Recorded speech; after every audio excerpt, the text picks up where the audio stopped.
안녕하세요. 다들 좋은 하루 보내고 계신가요? 오늘은 제가 아는 투자자들 중에서 차트 분석을 가장 잘하고 트레이드를 아주 잘하시는 크리스 버밀런을 다시 저희 채널에 초대를 해서 인터뷰를 하게 되었는데요. 크리스를 처음 보신 분들을 위해서 간략히 설명을 드리자면, 크리스는 The Technical Trader라는 회사의 창시자이자 16살 때부터 25년 넘게 투자를 하시고 주식, 부동산, futures, option, 금, 가상화폐 등 모든 자산에 투자를 해본 분으로서 25년 넘게 시행착오를 거쳐오면서 확실하게 깨닫게 된 것은 주식 투자에 있어서 가장 객관적이면서도 헤지펀드들의 돈의 흐름을 파악할 수 있는 정확한 방법은 차트 분석밖에 없다라는 결론을 내렸고, 지금은 뉴스나 미디어도 보지 않고 오로지 차트의 지표들을 분석하면서 마켓의 트렌드를 파악하고 투자를 하신다고 합니다. 자, 원래는 30분 요청했던 인터뷰가 1시간 반을 넘어가는 바람에 중요한 부분들만 편집을 했는데요. 좋은 내용들이 많은 것 같아서 2부에 나눠서 영상을 준비해 봤습니다. 자, 1, 2부 모두 투자를 하신 데 있어서 정말로 큰 도움이 되는 내용들로만 요약을 하려고 노력을 했는데요. 이 두 영상 모두 시간을 조금 내셔서라도 꼭 보시기 바라겠습니다. 자, 그러면 디스크만 듣고 영상 바로 보도록 하겠고요. 지금 시킹 알파에서 20% 할인하는 프로모션을 하고 있으니 이 플랫폼에 관심 있으신 분들께서는 아래 디스크립션의 링크를 사용하셔서 반드시 20% 할인을 받으시기 바라겠습니다. 저도 시킹 알파를 매일매일 사용하고 있는데요. 이 플랫폼을 사용하면서 주가가 크게 오를 가능성이 높은 주식들을 찾는 방법을 영상으로 만들었으니 시킹 알파 플랫폼에 관심 있으신 분들께서는 제가 업로드한 영상을 참고해 보시기 바라겠습니다. 그리고 최근에 전문 투자자분들과 미팅을 통해서 그분들께서 인공지능에 반드시 필요한 데이터 센터에 투자를 원할 경우에 눈여겨볼 만한 주식 3개를 공유해 줬는데요. 이 3개의 주식에 관심 있으신 분들께서는 아래 디스크립션에 인공지능 데이터 센터 주식들이라는 링크를 클릭하셔서 그 리스트를 받아가시기 바라겠습니다. 자, 구독과 라이크 다시 한번 부탁드리겠고요. 제가 눈여겨보는 주식들이나 마켓의 중요한 인사이트들도 가끔 인스타를 통해 나누고 있는데요. 이런 소식에 관심 있으신 분들께서는 아래 제 인스타를 팔로우하시면 되겠습니다. 제가 만든 컨텐츠들은 어디까지나 정보 전달을 위한 영상들이기 때문에 절대 영상만 보시고 주식들을 매도하지 마시기 바라고요.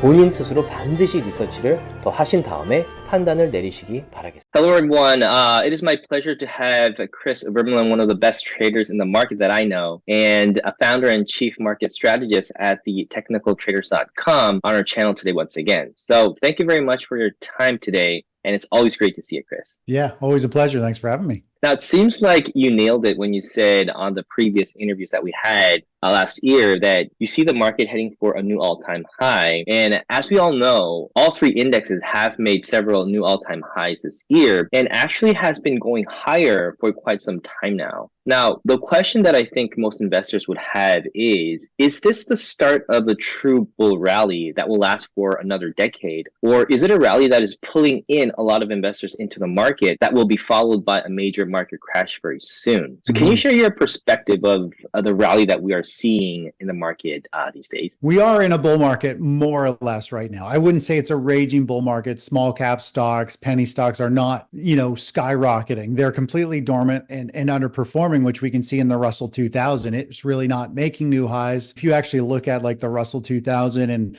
equal weighted the stock market in general, we're actually really just putting in a double top. The majority of stocks are not doing that well, but we are seeing the major indexes, which are tech, specifically tech heavy, like the SP 500 and NASDAQ, making it look and feel like we are in a bull market. And it really is a small handful of stocks doing most of the heavy lifting. But I believe we're starting to see more and more distribution selling days. We had one last week. That is when we see a high volume day with lots of selling across almost every kind of asset and mostly specific all sectors of stocks. And we were seeing more and more of those. And this is what I think you and I talked about months ago. I said, I'd love to see the SP 500 hit new highs. And then I want to start looking for these distribution days. That's big, smart money unloading their portfolios kind of in clumps. Every week or every couple of weeks, we see one of these distribution days where big investors are unloading, billions of dollars into the market, into the hands of the average investor. The stats were out last week saying that last week was the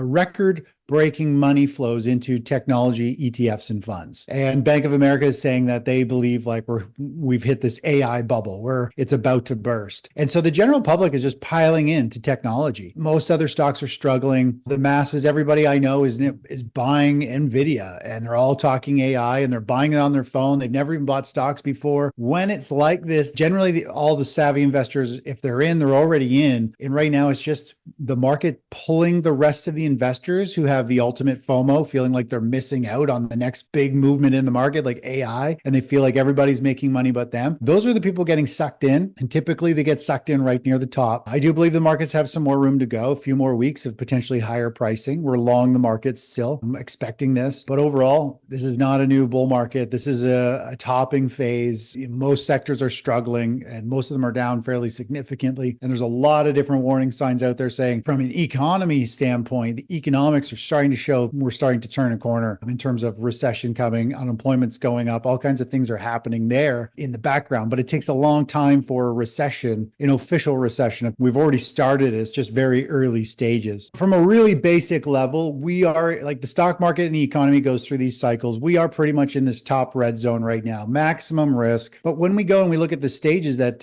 you just mentioned, there's 4 stages of the stock market. We're in this topping stage. Even though we have the SP 500, the NASDAQ hitting new all-time highs, the reality is this topping phase where the market blows off, everybody piled in 2021, and then we've seen small cap stocks struggle. This pattern here is actually what most stocks are doing. If you were to equal weight the SP 500 and add in the Russell 2000, you pretty much have this pattern more or less coming up to a double top. Most sectors are struggling. And after this, we go into this big stage 4 decline, which is a financial reset. It's like the tech bubble. It's like the financial crisis 2008. And we are in this complacency stage. The market thinks it cooled off in 2022. And now people are thinking that this is the start of the new major bull market is just getting going. And the majority of people are in this complacency mode, buying stocks, thinking, hey, this is it. Next 5-10 years is going to be another bull market. I want to be part of it. But eventually this is going to roll over and then they're going to have anxiety and denial. They're not going to believe another bear market starting. They just got invested.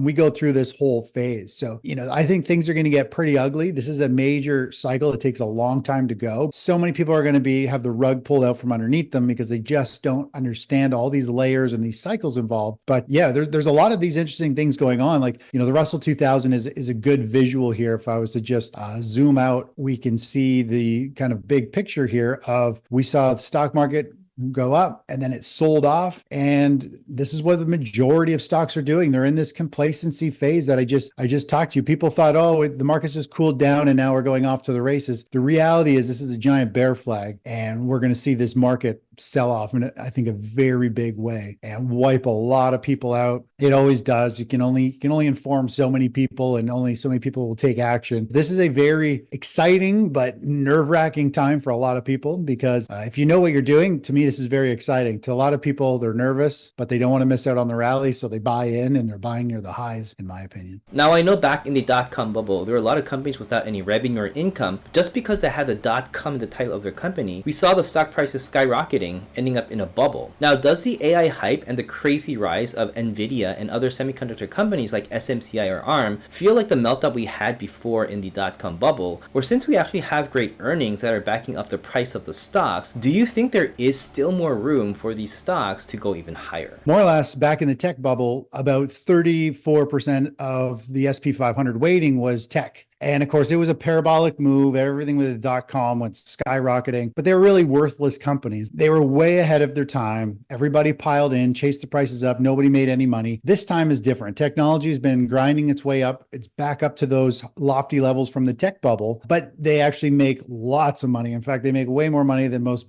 brick and mortar homes or businesses now. So it's interesting that I feel like we're at a major stock market top and we have technology being, 34% weighting of the SP 500, again, just like in the tech bubble, but it is a different story. Technology is more valuable than almost everything else. So it does carry a lot of value, but the PE ratios are still way out of whack, in terms of the norm. And so there's room for them to have a big correction, a big pullback in value. 조금이라도 도움이 되셨다면 주위 분들과 나눠주셨으면 너무 고맙겠고요. 구독과 라이크를 해주시면 더욱 감사하겠습니다.